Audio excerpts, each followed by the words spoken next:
গাজার মাটিতে অগাস্টের আকাশ, ভোরের নিস্তব্ধতা। ঠিক তখনই যেন বাজ পড়ে যায়। খান ইউনিসের দক্ষিণে ইসরায়েলি সেনাদের এক শিবির হঠাৎ করেই কেঁপে ওঠে। সুড়ঙ্গের অন্ধকার গলিপথ থেকে আলোয় বেরিয়ে আসে 18 জন আল কাসম যোদ্ধা। গর্জন তোলে মেশিন গান, ধ্বংস ডেকে আনে রকেট চালিত গ্রেনেড। আর সেই মুহূর্তেই শুরু হয় গাজার ইতিহাসের এক অনিবার্য নাটক, এক মহাকাব্যিক আকস্মিক আক্রমণ। এ যেন আগুনের বৃষ্টি। ইস্পাতের মেরকাভা 4 ট্যাঙ্কগুলো লক্ষ্য করে ছুটে যায় সুয়াত বিস্ফোরক। আঘাত হানে আল ইয়াসিন 105 শেল। যেন ইসরায়েলি অস্ত্রের অহংকার ভেঙে দেওয়ার প্রতিজ্ঞা নিয়ে এগিয়ে আসে প্রতিটি গুলি, প্রতিটি গোলা। আশপাশের ভবন যেখানে আশ্রয় নিয়েছিল ইসরায়েলি সেনারা, সেখানেও হামলার ঝড়। কক্ষ থেকে কক্ষে, দেয়াল থেকে দেয়ালে আল কাসামের যোদ্ধারা ঢুকে পড়ে। হাতবোমা, হালকা অস্ত্র, মেশিন গান, প্রতিটি শব্দই যেন প্রতিশোধের প্রতিধ্বনি। তারপর সেই দৃশ্য, এক ফিলিস্তিনি যোদ্ধা নিজের শরীরকে বানিয়ে নিলেন বিস্ফোরণের অগ্নিবাণ। ইসরায়েলি সৈন্যদের মাঝে ঢুকে আত্মাহুতি দিলেন। হামাস বলছে এতে বহু সেনা নিহত বা আহত হয়েছে। আরেক যোদ্ধা স্নাইপারের গুলিতে মেরকাভা ট্যাঙ্কের একজন কমান্ডারকে নামিয়ে দেয়। যেন প্রতিটি গুলি ঘোষণা করছে, আমরা থামব না। ঘন্টার পর ঘন্টা চলতে থাকে যুদ্ধ। ইসরায়েলি হেলিকপ্টারগুলো আহত সেনাদের সরিয়ে নেওয়ার চেষ্টা করে, কিন্তু তাতেও নজর রাখে হামাসের নজরদারি। যেন প্রতিটি মুহূর্তই ছিল পরিকল্পিত, প্রতিটি পদক্ষেপে ছিল প্রতিরোধের এক একটি অধ্যায়। ইসরায়েলি সেনারা বলছে সকাল 9টার দিকে সুড়ঙ্গ থেকে বের হয়ে এলো 15 থেকে 18 জন যোদ্ধা, মেশিনগান আর আরপিজি হাতে। প্রথম ধাক্কায় কিছু যোদ্ধা শিবিরে ঢুকে পড়ে, কফির ব্রিগেডের সঙ্গে রক্তক্ষয়ী সংঘর্ষে জড়িয়ে যায়। তাদের দাবি হামাসের উদ্দেশ্য ছিল সেনাদের অপহরণ। তবে বিমান হামলায় অন্তত 10 জন যোদ্ধা নিহত হয়, বাকিদের মধ্যে 8 জন আবার সুড়ঙ্গে ফিরে যায়। ইসরায়েলি সেনাদের বক্তব্য কেবল 3 জন সৈন্য আহত হয়েছে। ইসরায়েল আকাশ স্থল সমন্বিত প্রতিরোধ গড়ে তোলে। কফির ব্রিগেডের সেনারা ট্যাঙ্ক দিয়ে চারপাশ ঘিরে ফেলে, আকাশ থেকেও ফেলা হয় বোমা। পরে প্রকাশিত ভিডিওতে দেখা যায় 2 জন হামাস যোদ্ধার নিথর দেহ। আরেক ফুটেজে 74 জন সাজোয়া ব্রিগেডের ট্যাঙ্ক ধেয়ে যাচ্ছে এক রকেট হাতে যোদ্ধার দিকে। দাবির ভিন্নতা, সত্যের ধোঁয়াশা। হামাস বলছে আমরা বহু সেনাকে শেষ করছি, ইসরায়েল বলছে মাত্র 3 জন আহত। সংখ্যা আলাদা, দাবি আলাদা, কিন্তু বাস্তবের ছবি একটাই। খান ইউনিসের এই সকাল গাজা যুদ্ধের ইতিহাসে নতুন অধ্যায় হয়ে রইল। এ যেন শ্বাসরুদ্ধকর পরিস্থিতি। সুড়ঙ্গ থেকে শুরু, আগুনের ঝড়, আত্মাহুতি আর রাঙা প্রতিরোধ। গাজার আকাশে ধোঁয়া উঠলেও স্পষ্ট হয়ে যায় একটাই সত্য, হামাস থেমে নেই, থামবেও না।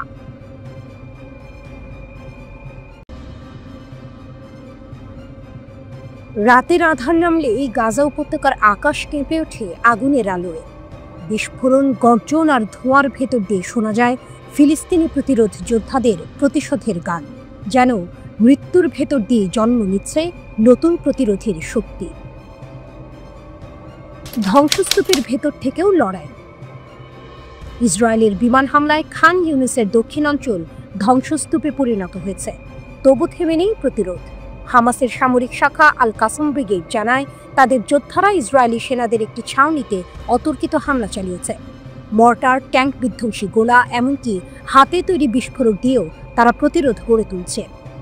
ফিলিস্তিনি ইসলামিক জিহাদের সামরিক শাখা আল কুদস ব্রিগেড একটি ফুটেজ প্রকাশ করেছে, যেখানে দেখা যায় যৌথভাবে ইসরায়েলি একটি সাঁজোয়া যানকে বিধ্বস্ত করছে তারা।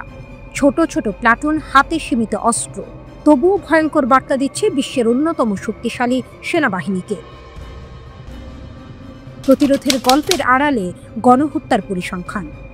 যখন এসব প্রতিরোধের খবর আসে, তখনই ভেসে আসে ভয়াবহ এক বাস্তবতা। ইসরায়েলের সেনাবাহিনীর নিজস্ব গোয়েন্দা তথ্যই জানাচ্ছে গাজা উপত্যকায় হামলায় নিহত 6 ফিলিস্তিনের মধ্যে 5 জনই বেসামরিক মানুষ।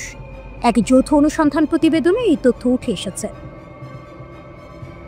ইসরায়েলের +972 ম্যাগাজিন এর হিব্রু ভাষার সহযোগী প্রকাশনা লোকাল কল ও প্রভাবশালী ব্রিটিশ পত্রিকা দ্য গার্ডিয়ান যৌথভাবে ওই অনুসন্ধান প্রতিবেদন তৈরি করেছে। প্রতিবেদনে বলা হয়, এবছরের মে মাস পর্যন্ত ইসরায়েলি সেনাবাহিনীর গোপন গোয়েন্দা তথ্য ভাণ্ডারে নাম পরিচয় সহ 8900 জন হামাস ও ফিলিস্তিনি ইসলামিক জিহাদ PIJ যোদ্ধাকে নিহত বা সম্ভাব্য নিহত হিসেবে তালিকাভুক্ত করা হয়েছে। গাজার স্বাস্থ্য মন্ত্রণালয়ের হিসাবে অবরুদ্ধ উপত্যকায় এতদিনে নিহত হয়েছে প্রায় 53,000 মানুষ। গোপন নথি অনুযায়ী মাত্র 17% ছিলেন যোদ্ধা, বাকি 83%ই সাধারণ বেসামরিক মানুষ, শিশু, নারী, বৃদ্ধ। তুলনা টানা হচ্ছে সিরিয়া ও সুদানের গৃহযুদ্ধের সঙ্গে, কিন্তু গবেষকরা বলছেন সেখানকার গণহত্যার চেয়েও গাজায় মৃত্যু ভয়াবহ। গার্ডিয়ানের হাতে আসা নথি দেখায় মাত্র কয়েক মাসে ইসরায়েল যা করেছে তা ইতিহাসের ভয়ঙ্করতম গণহত্যাগুলোর একটিতে রূপ নিচ্ছে। চোখ বন্ধ করুন, ধ্বংস হয়ে যাওয়া খান ইউনুসের রাস্তায় ধুলো আর ধোঁয়া উঠছে। ভেঙে পড়া ঘরের ইটের ফাঁক দিয়ে বেরিয়ে আসছে ক্লান্ত, ক্ষুধার্ত কিছু তরুণ যোদ্ধা। তাদের কাঁধে মর্টার, হাতে আইইডি। দূরে ইসরায়েলি ট্যাঙ্ক অগ্রসর হচ্ছে। হঠাৎ বজ্রের মতো শব্দে আকাশ কাঁপিয়ে ওঠে বিস্ফোরণ। ট্যাঙ্ক থেমে যায়, ধোঁয়ার আড়ালে শোনা যায় স্লোগান, প্রতিরোধের জয় হোক। এই দৃশ্যই আজকের গাজা, যেখানে মৃত্যুর ছায়া থেকেও প্রতিরোধের আগুন জ্বলছে। আল কাসাম ও আল কুদসের যোদ্ধারা বারবার প্রমাণ করছে যুদ্ধ শুধু অস্ত্রের নয়, বরং ইচ্ছা শক্তিরও। শত্রুর অত্যাধুনিক ট্যাঙ্ক, ড্রোন বা বিমান প্রতিরোধ করা সহজ নয়, তবুও প্রতিটি হামলার ভেতর দিয়ে তারা বিশ্বকে মনে করিয়ে দিচ্ছে গাজা হার মানে না।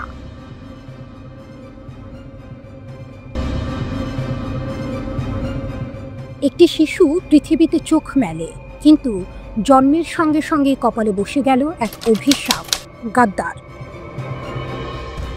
হ্যাঁ, এটাই উত্তর কোরিয়া, এক দেশ যেখানে অপরাধ শুধু কাজ নয়, অপরাধ হলো চিন্তাও। এখানে নির্বাচন হয়, কিন্তু ভোট কেবল একটি, একই নাম, একই পরিবার, না দিলে কারাগার। সংসদও আছে, কিন্তু তার কাজ কেবল সিলমারা। এ যেন এক নাটক যেখানে চরিত্র বদলায় না, শুধু প্রজন্ম পাল্টায়। টেলিভিশনে মাত্র একটি চ্যানেল, সিনেমা নেই, ড্রামা নেই, গান নেই, শুধু প্রচার, শুধু বন্দনা।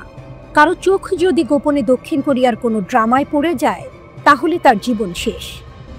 এখানে স্কুল মানে ইতিহাস নয়, শিক্ষা নয়, এখানে স্কুল মানে মুখস্থ, কিম ইল সুং, কিম জং ইল, কিম জং উনের গল্প। এমনকি ভুল করলে তকমা, গাদ্দার। সবচেয়ে ভীতিকর আইন হলো 3 প্রজন্মের শাস্তি। একজন রাষ্ট্রবিরোধী হলে তার সন্তান, এমনকি নাতি নাতনিও শাস্তি পায়। অর্থাৎ অপরাধ জন্ম নেয় রক্তের ভেতরে। এখানে স্বাধীনতা নেই। কোন পোশাক পরবেন, কোন হেয়ারস্টাইল করবেন, কোন খাবার খাবেন, সব সরকার ঠিক করে দেয়। জিন্স, রং করা চুল, এমনকি হটডগ খাওয়াও নিষিদ্ধ। সাইকেল চালাতে হলে চাই রেজিস্ট্রেশন, চাই নম্বর প্লেট। ধর্ম এখানে শুধু প্রদর্শনী। গির্জা আছে, মসজিদ আছে, কিন্তু কেবল দেখানোর জন্য। যে মানুষ সত্যিকারের প্রার্থনা করবে, তার গন্তব্য শ্রম শিবির। আজ যখন পৃথিবী লিখছে 2025, নর্থ কোরিয়া লিখছে 113। তাদের সময় শুরু হয়েছে কিম ইল সুং এর জন্ম থেকে। সময়, স্বাধীনতা, জীবন, সবকিছু কেবল এক পরিবারকে ঘিরে। উত্তর কোরিয়ায় একটি অদ্ভুত ক্লাস সিস্টেম রয়েছে, যার নাম হলো সংগুন। জন্ম থেকেই এই সিস্টেম একজন মানুষের জীবন নির্ধারণ করে। এর 3টি ভাগ, কোর, ওয়েভারিং এবং হোস্টাইল। কোর হলো কিম পরিবারের প্রতি সবচেয়ে অনুগত এবং তাদের সেরা চাকরি এবং সুযোগ সুবিধা দেয়া হয়। হোস্টাইল হলো সেই সব মানুষ যাদের পূর্বপুরুষরা সরকারের বিরুদ্ধে ছিল। এই শ্রেণীর মানুষদের কোনো সুযোগ সুবিধা দেয়া হয় না। উত্তর কোরিয়ার মানুষের জীবন সবসময় সরকারের কড়া নজরে থাকে। প্রতিটি অ্যাপার্টমেন্ট এবং বাড়িতে সরকারি গুপ্তচররা নজর রাখে। এমনকি আপনার চিন্তা করার জন্যও আপনাকে শাস্তি পেতে হতে পারে। অর্থাৎ যদি আপনি সরকারের বিরুদ্ধে কিছু ভাবেন এবং তা কোনোভাবে ফাঁস হয়ে যায়, তাহলে আপনি সরাসরি জেলে যাবেন। এই দেশ এক সিনেমা, যেখানে শুরু থেকে শেষ পর্যন্ত স্ক্রিপ্ট লেখা এবং প্রতিটি শিশুর জন্ম যেন এক পূর্ব নির্ধারিত চরিত্র। কেউ শাসকের দাস, কেউ আজীবনের গাদ্দার। রাত যতই গভীর হোক, তেহরানের আকাশ যেন সবসময় পাহারায় থাকে। কেউ জানে না কোথায় লুকানো আছে ডজন ডজন ক্ষেপণাস্ত্র, কোথা থেকে উড়াল দেবে শত শত ড্রোন। ইরান এখন এমন এক প্রতিরক্ষা বলয় গড়ে তুলেছে, যা শুধু ইসরায়েল নয়, পুরো পশ্চিমা বিশ্বকে ভাবনায় ফেলেছে। প্রতিরক্ষার নকশা। ইরানের সামরিক শক্তি এক কথায় রহস্যময়। ভেতরের চিত্র কেউ স্পষ্ট জানে না, কিন্তু বাইরে থেকে দেখা যায় দেশটি দিন দিন প্রতিরক্ষায় সর্বোচ্চ শক্তি অর্জন করছে। আকাশ প্রতিরক্ষা ব্যবস্থার আধুনিকায়ন থেকে শুরু করে হাইপারসনিক ব্যালিস্টিক ক্ষেপণাস্ত্র, এমনকি আত্মঘাতী ড্রোন, সবকিছুতেই এগিয়ে যাচ্ছে তেহরান। মধ্যপ্রাচ্যে ইসরায়েল যখন প্রতিনিয়ত হামলা আর আগ্রাসনের হুমকি ছড়াচ্ছে, তখন ইরান দাঁড়িয়ে আছে শক্ত কণ্ঠে। এক অদৃশ্য ঢালের মতো তাদের প্রতিরক্ষা বলয় আজ ইহুদিবাদীদের সামনে ভয়ঙ্কর প্রতীক। অস্ত্র ভাণ্ডারের গোপন রহস্য। প্রেস টিভির প্রতিবেদনে বলা হয়েছে, ইরানের অস্ত্র ভাণ্ডারে এখন শুধু সাধারণ ক্ষেপণাস্ত্র নয়, ভূগর্ভস্থ 4টি গোপন কেন্দ্র ভরা আছে হাজার হাজার ড্রোন আর ব্যালিস্টিক মিসাইল দিয়ে। যে কোনো মুহূর্তে আঘাত হানতে প্রস্তুত এই ভাণ্ডার। সশস্ত্র বাহিনীর প্রধান মেজর জেনারেল আব্দুর রাহিম মুসাভি এক ভাষণে বলেছেন, যুদ্ধের চিত্র প্রতিনিয়ত বদলায়, আর সেই বদলের সঙ্গে তাল মিলিয়েই আমাদের সমর কৌশল গড়ে তুলতে হবে। উদীয়মান হুমকি থেকে রক্ষার একমাত্র পথ শক্তিশালী প্রতিরক্ষা। নিষেধাজ্ঞা ভেঙে এগিয়ে যাওয়া। যুক্তরাষ্ট্র আর ইউরোপ বারবার নিষেধাজ্ঞা দিয়েছে, ইরানকে থামানোর চেষ্টা করেছে, কিন্তু আশ্চর্যজনকভাবে তেহরান সেসব ভেঙেই গড়েছে এক গোপন অর্থনৈতিক ছক। কেন্দ্রবিন্দুতে আছে চীন ও রাশিয়া। তাদের সাহায্যে জ্বালানি তেল বাণিজ্য বাড়িয়ে নিয়েছে ইরান। ফলে নিষেধাজ্ঞা যেন উল্টো তাদের শক্তি বাড়িয়েছে। ইসরায়েলের ভয়। সাম্প্রতিক যুদ্ধগুলোতে ইরানের আধুনিক সমরাস্ত্রই ছিল আসল ঢাল। আকাশে ভেসে বেড়ানো ড্রোন আর গোপন ক্ষেপণাস্ত্রের ভয় ইসরায়েলকে নতুন করে হিসাব কষতে বাধ্য করেছে। বিশ্লেষকরা বলছেন, আজকের ইরান আর 10 বছর আগের ইরান নয়। এখনকার ইরান এক আঞ্চলিক শক্তি, যার আকাশে প্রতিরক্ষার বলয় ভেদ করা প্রায় অসম্ভব। একজন বৃদ্ধ গ্রামবাসী হয়তো দাঁড়িয়ে আছেন পাহাড়ের ঢালে দাঁড়িয়ে। দূরে আকাশে ইরানি ড্রোনের গুনগুন শব্দ শোনা যাচ্ছে। তিনি মৃদু হাসি দিয়ে বলেন, আমাদের সন্তানরা এখন জানে, আকাশে শত্রু ছায়া যত বড় হোক না কেন, আমাদের প্রতিরোধ আরো বড়। এটাই আজকের ইরান। যুদ্ধ নয়, বরং যুদ্ধের প্রস্তুতি তাদের সবচেয়ে বড় শক্তি। আকাশে লুকোনো রহস্যময় ভাণ্ডার, ভূগর্ভে গোপন ক্ষেপণাস্ত্র আর কূটনীতিকে শক্ত জোট, সব মিলে ইরান হয়ে উঠেছে এমন এক প্রতিরোধ শক্তি যা ভেঙে পড়া সহজ নয়।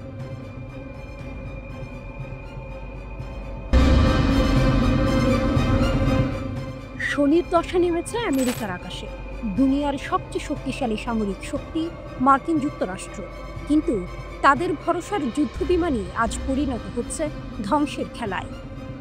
ভার্জিনিয়া উপকূল, স্থানীয় সময় সকাল 10টা। স্ট্রাইক ফাইটার স্কোয়াড্রন 83-এর এক পাইলট নিয়মিত প্রশিক্ষণ ফ্লাইটে ছিলেন।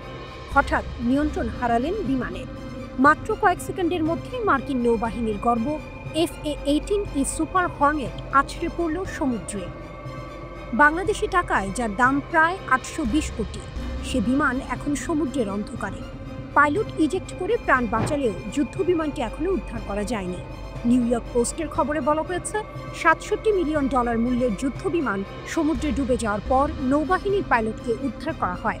প্রায় 90 মিনিট পরে অনুসন্ধান ও উদ্ধার অভিযানের পর জীবিত উদ্ধার হন তিনি।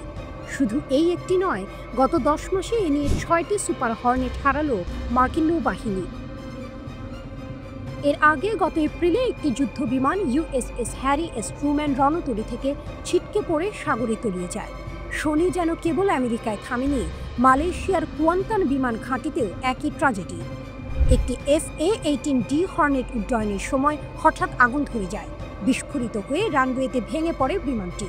সৌভাগ্যক্রমে 2 পাইলট ইজেক্ট করে বেঁচে যান। নৌবাহিনীর মুখপাত্র লেফটেন্যান্ট জ্যাকি পরাশর জানান, স্ট্রাইক ফাইটার স্কোয়াড্রন 83-এর নিয়মিত প্রশিক্ষণ ফ্লাইটের সময় বিমানটির নিয়ন্ত্রণ হারান পাইলট। তিনি সঙ্গে সঙ্গে ইজেক্ট করেন এবং পরে উদ্ধারকর্মীরা তাকে সমুদ্র থেকে নিরাপদে বের করে আনেন। কিন্তু প্রশ্ন হলো, এত উন্নত প্রযুক্তির যুদ্ধবিমান হঠাৎ করে কেন ভেঙে পড়ছে? FA-18 সুপার হর্নেট 2 ইঞ্জিন বিশিষ্ট একটি মাল্টি রোল ফাইটার জেট, যুদ্ধক্ষেত্রের জন্য তৈরি এক দানব। আকাশ থেকে আকাশে কিংবা আকাশ থেকে মাটিতে সব ধরনের হামলায় সক্ষম। ম্যাক 1.8 গতিতে ছুটে যেতে পারে। কেবল যোদ্ধা নয়, গোয়েন্দা ও প্রতিরক্ষাতেও সমান শক্তিশালী। তবু বাস্তবতা ভিন্ন। গত 1 বছরে এই শক্তির প্রতীক পরিণত হয়েছে দুর্বলতার চিহ্নে। প্রশিক্ষণ কিংবা দুর্ঘটনা, কারণ যাই হোক, এখন প্রশ্ন উঠছে, মার্কিন সামরিক বাহিনী কি প্রযুক্তিগত ত্রুটির শিকার, নাকি অভিশপ্ত দশায় গ্রাস করছে তাদের আকাশ? যুদ্ধবিমানগুলো হারিয়ে যাচ্ছে সমুদ্রের অতল গহ্বরে। কিন্তু এর প্রতিধ্বনি বেজে উঠছে পৃথিবীর প্রতিটি সামরিক ঘাঁটিতে। বিশ্বের সুপার পাওয়ারও যে কখনো হোঁচট খেতে পারে, এই দুর্ঘটনাগুলোই তার প্রমাণ।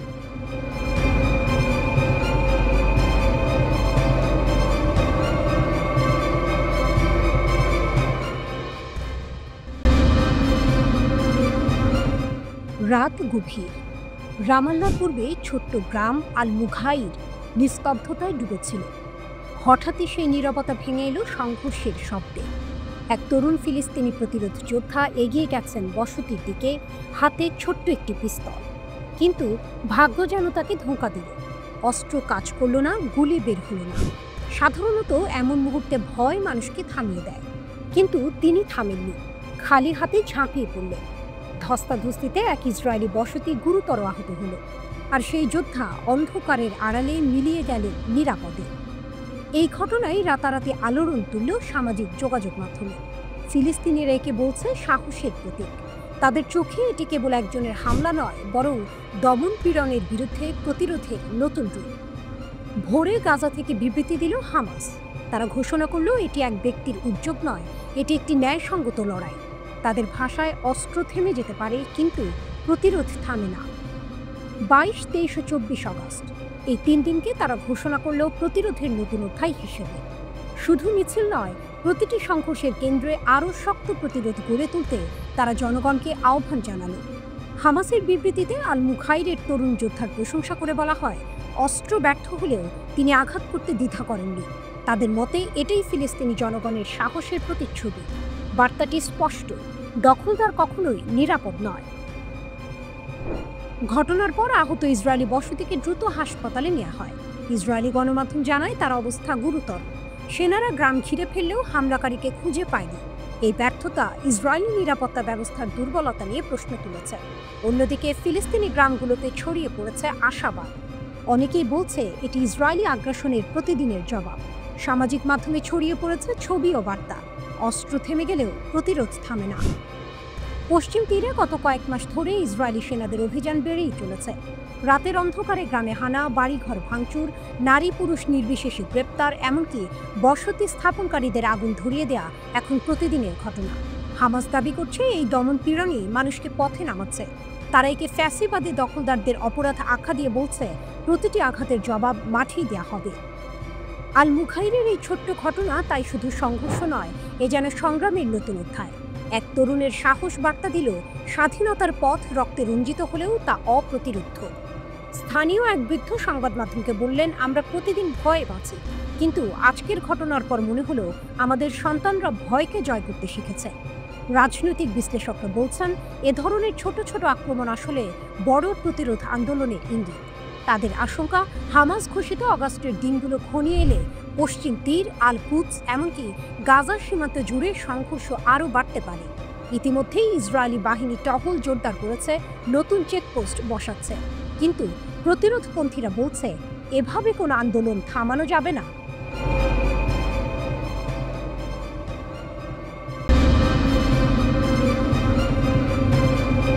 রাতের আকাশে যখন তেহরানের আলো ঝলমল করছে, তখনই দেশটির শক্তিমান নেতারা এক অদৃশ্য অস্থিরতা টের পাচ্ছেন। কারণ তাদের খুব কাছেই আঁকা হচ্ছে এক নতুন নীল নকশা।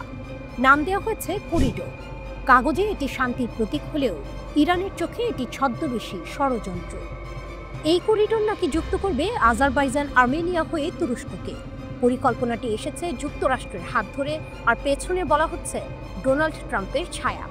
কাগজে কলমে অর্থনৈতিক পথ, কিন্তু তেহরানের ভাষায় এটি হবে ভাড়াটে সৈন্যদের কবরস্থান। ইরান স্পষ্ট জানিয়ে দিয়েছে তাদের সীমান্তের এত কাছে মার্কিন উপস্থিতি কোনোভাবেই বরদাস্ত করা হবে না। শুধু তাই নয়, প্রয়োজনে এই করিডোর গঠনের চুক্তিও ভেস্তে দেওয়ার হুঁশিয়ারি দিয়েছে তারা। তেহরানের ভয়, করিডোর বাস্তবায়ন হলে আর্মেনিয়া ও ককেসাস অঞ্চল থেকে ইরান কার্যত বিচ্ছিন্ন হয়ে পড়বে। আর ঠিক সেই জায়গায় সম্ভাব্য শত্রু শক্তি, মার্কিন বাহিনী স্থায়ী আসন গেড়ে বসবে। এই হুমকির মাত্র একদিন পরই তড়িঘড়ি করে আর্মেনিয়ায় উড়ে গেলেন ইরানের প্রেসিডেন্ট মাসুদ পেজেশকিয়ান। রাজধানী ইয়েরেভানে বসে আর্মেনিয়ার প্রধানমন্ত্রী নিকোল পাশিনিয়ানের সঙ্গে বৈঠক করলেন তিনি। বৈঠক শেষে পাশিনিয়ান আশ্বাস দিলেন এই করিডোরের পূর্ণ নিয়ন্ত্রণ থাকবে আর্মেনিয়ার হাতে। কোনো তৃতীয় দেশ, বিশেষ করে যুক্তরাষ্ট্র, এখানে প্রভাব বিস্তার করবে না। আর্মেনিয়ার রাস্তায় নিরাপত্তা নিশ্চিত করবে আর্মেনিয়ার সেনারাই। তবে পাশিনিয়ান এটাও স্পষ্ট করেছেন, এই করিডর হবে দুই দেশের অর্থনৈতিক দিগন্ত উন্মোচনের নতুন দরজা।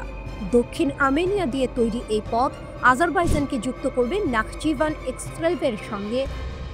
দক্ষিণ আর্মেনিয়া দিয়ে তৈরি এই পথ আজারবাইজানকে যুক্ত করবে নাখচিভান এক্সক্লেভের সঙ্গে, আর সেখান থেকে সরাসরি পৌঁছাবে তুরস্কে।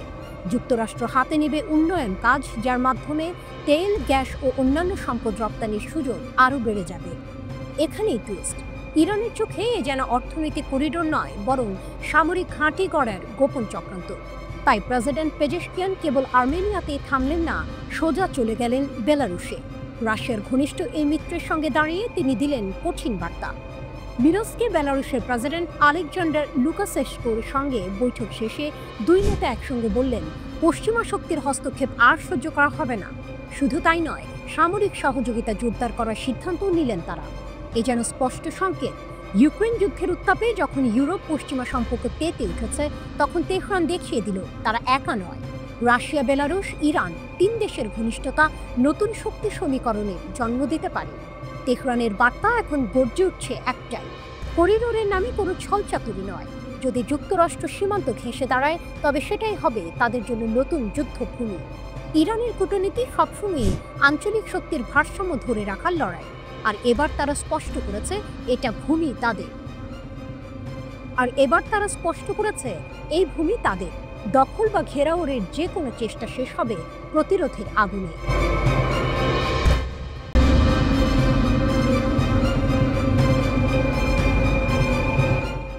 ইরাকের বজ্রকণ্ঠ, আমেরিকার দিন শেষ। রাতের বাগদাদ, টাইগ্রিস নদীর উপর দিয়ে বইছে হালকা বাতাস, কিন্তু সেই প্রশান্তির আড়ালে জ্বলছে ঝড়। 2 দশক ধরে ইরাকের বুকে দাঁড়িয়ে থাকা মার্কিন সেনা ঘাঁটি আইন আল আসাদ আজ যেন অস্থির। কারণ নীরবতা ভেঙে ইরাক এবার মুখ খুলেছে, আর নয় আমেরিকা। 2003 সালে সাদ্দাম সরকারের পতনের পর থেকেই ইরাকে প্রভাব বিস্তার করে যুক্তরাষ্ট্র। সিরিয়া, লেবানন, জর্ডান, মিশর সবখানেই মার্কিন উপস্থিতি, আর ইরাককে বানিয়েছে তাদের সবচেয়ে বড় সামরিক ঘাঁটি। এখান থেকেই চালানো হয়েছে ড্রোন হামলা, বিমান হামলা, এমনকি গোটা মধ্যপ্রাচ্যে তাণ্ডব। এতদিন বাগদাদ চুপ ছিল, কিন্তু এখন আর নয়। ইরাকের প্রতিরোধ সমন্বয় কমিটি তানসিকিয়া ঘোষণা করেছে, দেশের ভূখণ্ডে আর কোনো বিদেশি প্রভাব মেনে নেওয়া হবে না। তাদের ভাষায়, আমেরিকা ও তার সহযোগীরা এই অঞ্চলকে লক্ষ্য বানাতে চায়, কিন্তু সেটি কিছুতেই হতে দেবে না ইরাক। তারা আরও স্পষ্ট করে বলেছে, যুক্তরাষ্ট্র কেবল অসভ্যতার প্রতীক। তাদের প্রতিশ্রুতি মূল্যহীন, পদক্ষেপগুলো আসলে ষড়যন্ত্র ছাড়া আর কিছু নয়। ইরাকের অন্তর্বর্তী প্রধানমন্ত্রীর উপদেষ্টা হোসাইন আলাউই ঘোষণা দেন, আগামী সেপ্টেম্বরে শেষ হবে আন্তর্জাতিক জোটের 22 বছরের মিশন। আইন আল আসাদ সহ সব মার্কিন ঘাঁটি খালি হবে। শোনা যাচ্ছে কিছু কিছু অঞ্চল থেকে সেনা প্রত্যাহার শুরু হয়েছে, তবে এখনও মার্কিন সেনারা অবস্থান করছে। এ নিয়ে দেশ জুড়ে উত্তেজনা চরমে। ঠিক এমন সময়েই বাগদাদ সফরে গিয়েছিলেন ইরানের শীর্ষ নিরাপত্তা কর্মকর্তা আলী লারিজানি। সেখানে ইরাকের সঙ্গে নতুন এক নিরাপত্তা চুক্তি সই হয়েছে। সীমান্ত রক্ষা ও নিরাপত্তা জোরদারে দুই দেশ একসাথে কাজ করবে বলে প্রতিশ্রুতি দিয়েছে। এটাই আসল মোড়, কারণ ইরাকের এই দৃঢ় অবস্থানের পেছনে রয়েছে ইরানের শক্তির প্রভাব। ইরান শুধু আঞ্চলিক রাজনীতির অংশ নয়, বরং প্রতিরোধের এক প্রতীক। ড্রোন, ক্ষেপণাস্ত্র, সামরিক অভিজ্ঞতা সবকিছু নিয়েই তারা এখন ইসরায়েল ও আমেরিকার বিরুদ্ধে এক অদৃশ্য ঢাল। বাগদাদ জানে, তেহরান পাশে থাকলে যুক্তরাষ্ট্রের আগ্রাসন আর আগের মতো সহজ হবে না। কল্পনা করুন, মধ্যরাতের আইন আল আসাদ ঘাঁটি, আমেরিকার সৈন্যরা ব্যস্ত মালপত্র গুছাতে। দূরে ইরাকি যোদ্ধাদের চোখে ভেসে ওঠে নতুন ভোরের প্রতিশ্রুতি। কেউ কেউ চিৎকার করে বলছে, এবার সার্বভৌমত্ব ফিরছে ইরাকে। টাইগ্রিস নদীর ধারে এক বৃদ্ধ চুপচাপ দাঁড়িয়ে থাকে আকাশের দিকে। তার চোখে ভেসে ওঠে স্মৃতি, যখন আমেরিকার ট্যাঙ্ক ঢুকেছিল বাগদাদে। আজ তিনি হাসেন, ফিসফিস করে বলেন, প্রতিরোধ কখনো মরে না, আমেরিকা যাবে, আমরা থাকব। মধ্যপ্রাচ্যের দৃশ্যপট পাল্টাচ্ছে। ইরাকের গর্জন আর ইরানের শক্তি মিলিয়ে তৈরি হচ্ছে নতুন সমীকরণ। মার্কিন যুক্তরাষ্ট্রের 2 দশকের দাপট এখন কাঁপছে বাগদাদের বজ্রকণ্ঠে। প্রশ্ন একটাই, সেপ্টেম্বরে কি সত্যিই আইন আল আসাদ খালি হবে, নাকি এর পেছনে লুকিয়ে আছে আরও বড় সংঘর্ষের প্রস্তাবনা?